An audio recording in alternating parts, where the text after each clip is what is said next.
பத்திரிகை, தொலைக்காட்சி, புகைப்பட நண்பர்கள், ஊடக நண்பர்கள் அத்தனை பேருக்கு நான் வந்து முதல்ல நன்றி சொல்லிக்கிறேன். நான் உங்களோட சப்போர்ட் வந்து பெரிய சப்போர்ட்.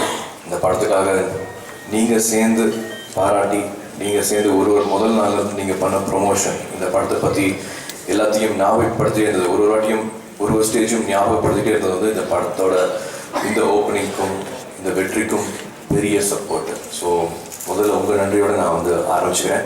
கண்டிப்பாக இன்றைக்கி வந்திருக்கிற அத்தனை டிஸ்ட்ரிபியூட்டர்ஸ்க்கும் தியேட்டர் ஓனர்ஸ்க்கும் வந்து என்னோட மனதான நன்றிகளை தெரிவித்தேன். நிறைய விஷயங்கள் உங்களை பற்றியும் சொல்லணும்னு ஆசைப்பட்றேன். சந்தோஷமாக இருக்குது, ரொம்பவே சந்தோஷமாக இருக்கேன். ஆனால் அதை விட கொஞ்சம் மனசு கொஞ்சம் கனமாக தான் இருக்குது. இவ்வளோ விஷயங்கள் சுற்றியும் நடக்கிற விஷயங்கள் வந்து பார்த்துட்டு இருக்கும் போது நிச்சயமாக இந்த வெற்றி வந்து எனக்கு ரொம்ப தேவைப்பட்ட வெற்றி, எனக்கு ரொம்ப நாள் காத்துட்டு இருந்த வெற்றின்னு கூட நான் சொல்லுவேன். இதுதான் உண்மை. எல்லாருக்குமே தெரியும், ஒரு வாட்டியும் ஒரு புது முயற்சி எடுக்கும்போது வந்து எல்லா படத்துக்குமே உழைக்கிறோம், எல்லா படத்துக்குமே வந்து உண்மையாக உழைக்கிறோம், எல்லா படத்துலையும் வந்து இதே வெற்றி பார்க்கணும் அப்படிங்கிறதான் உழைக்கிறோம். நம்ம வாங்குகிற சம்பளமும் நம்ம வாங்குகிற பேரும் பாராட்டு சும்மா தாண்டி இந்த படம் வந்து எல்லாத்தையும் திருப்தி பண்ணிடணும், எல்லாத்தையும் வந்து நம்மளுக்கு பேர் நம்மளுக்கு புகழ் அதெல்லாம் தாண்டி வந்து எல்லாத்தையும் சந்தோஷப்படுத்திடணும். எல்லாம் ஒரு எதிர்பார்ப்போடு வருவாங்க தேட்டரில். ஒரு வாட்டி தேட்டரில் போய் நுழைஞ்சி ஒரு அப்படியே தெரியாமல் அப்படியே எட்டி பார்த்தாலே வந்து ஒரு 1000 பேர் உட்காந்துட்டு இருப்பாங்க. நம்மளை நம்பி தேட்டரில் வந்து உட்காந்துட்டு இருக்காங்க, எல்லாரையும் திருப்தி பண்ணிடுமே அப்படிங்கிறத பயம் வந்து கடைசி நாள் இல்லை, ஷூட்டிங்கில் இருக்கிற ஒவ்வொரு நாள்லையுமே இருக்கும். அது இது திருப்தியாகணும், இந்த படம் வந்து எல்லாத்தையும் சந்தோஷம் கொடுத்துணும் அப்படிங்கிற அந்த பயம் இருந்துகிட்டே இருக்கும். ஸோ அப்படி இந்த படம் வந்து ஆரம்பத்துலேருந்து கடைசி வரைக்கும் ஒரு கைத்தட்டலும் ஒரு விசிலும் ஒரு ஆரவாரமும் எல்லா வயதினரும் குடும்பத்தில் இருக்கிற அத்தனை பேரும் சார் சொன்ன மாதிரி லேடிஸ் முதற்கொண்டு ஒரு ஆக்ஷன் ஃபிலிம் அப்படின்ட்டு அப்படியே கண்ணை கட்டிட்டு பார்க்காம இவங்கெல்லாம் சேர்ந்துருக்காங்க. ஹரி சார் இந்த டீமாக இருக்காங்க, இந்த படத்தில் எல்லாருக்குமே இருக்கும் அப்படின்னு நம்பிட்டு ஒரு பண்டிகை நாளாக இல்லாமல் யூஸ்வலாக ஒரு ஃபெஸ்டிவலில் வந்து ஒரு படத்தை சக்ஸஸ் பண்ணுறதும் அந்த படத்தில் இருக்கிற வணிக ரீதியான வெற்றியும் அது இன்னொரு உலகம். அது அப்படி இல்லாமல் பண்டிகை நாளாக கூட இல்லாமல் வெள்ளிக்கிழமை வந்து எல்லோரும் வேலை செய்கிற நாள் அன்னைக்கு வந்து இவ்வளோ பெரிய ஓப்பனிங் கொடுத்து அத்தனை பேருக்கும் கையெடுத்துக்கும் வரேன். ரொம்ப ரொம்ப நன்றி. எங்களுக்கு வந்து இவ்வளோ பெரிய வெற்றி கொடுத்துருக்கீங்க, மனதார நான் நன்றி தெரிவிச்சுக்கிறேன்.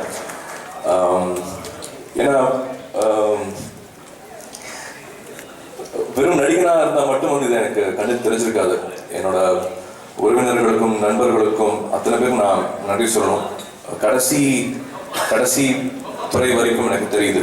ஒரு நடிகனாக இருக்கிறது வேற, கூடயே நான் டைரக்டர் என்ன பண்ணுறாரு அப்படிங்கிறது பார்க்குறது வந்து அது ஒரு பெரிய உலகமாக இருக்குது. நாங்கள் ரகுமான் சார் சொன்ன மாதிரி நாங்கள் நடிச்சிருவோம், ஹோட்டலுக்கு போயிடுவோம், எக்ஸசைஸ் பண்ணுவோம், ஸ்கிரிப்ட் என்ன நடக்குது, அடுத்த நாள் சீன் என்ன அப்படிங்கிறது ஒரு வாட்டி சீன் பேப்பர் பார்ப்போம், ஏதாவது ப்ரிப்பேர் பண்ணுவோம், அடுத்த வந்து நடிப்போம். எங்களோட வேலை மட்டுமே இருக்கும், மற்றவங்களோட வேலையை பற்றியோ அது வந்து எங்களோட பாரம் இல்லாமல் இருக்கும். பட் ஹரி சார் அப்படி இல்லை, அத்தனை குறையும் எல்லா இயக்குநர்களும் அதே தான்.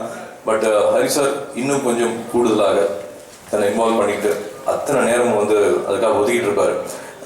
கண்டிப்பாக என்ன அவரோட சகோதரன் சொன்னது வந்து எனக்கு அப்படியே மனசுக்கு குளிர்ச்சியாக இருந்தது, சந்தோஷமாக இருந்தது.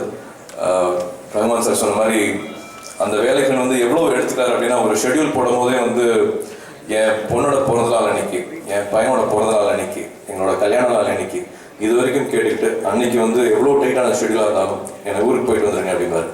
அதெல்லாம் எந்த நேரம் கவலை பண்ணணும்னு அவசியமே இல்லை, அதெல்லாம் அவர் பண்ணுவார். அதனாலேயே வந்து இன்னும் ஸ்பெஷல் அவர். நான் இதெல்லாம் வந்து சின்ன சின்ன எடுத்துக்காட்டுகள், மற்றபடி அவ்வளோ டென்ஷன் இருந்தாலும் கிட்டத்தட்ட ஒரு போர் மாதிரி இருக்கும். ஏன்னா எங்களுக்கு ஒரு இயக்குனரோட இன்னொரு வாட்டி ரெண்டாவது வாட்டி பண்ணும் போதே வந்து அந்த எதிர்பார்ப்பு அதிகமாக இருக்கும். ஏன்னா அதுவே வந்து நாங்கள் ஃப்ரீயாக வேலை செய்கிறது வந்து இழுக்கிற விஷயம். ஒரு ஃப்ரீயாக ஓடுறது வேற, ஒருத்தரை பிடிச்சிட்டு ஓடுறது வேற. ஸோ ஒரு ரெண்டாவது வாட்டி ஒரு இயக்குனரோட பண்ணும் போதே வந்து அந்த எதிர்பார்ப்பு கூடுதலாக இருக்கும். நாங்கள் பண்ணுற 4வது படம் இது. அண்ட் சிங்கம் 1 வந்து பெஸ்ட்டாக வந்துருச்சு. சிங்கம் 2 என்ன கழட்ட போகிறாங்க அப்படின்னே நிறைய பேர் கேட்டாங்க. நிறைய பேர் வந்து எதுக்காக சிங்கம்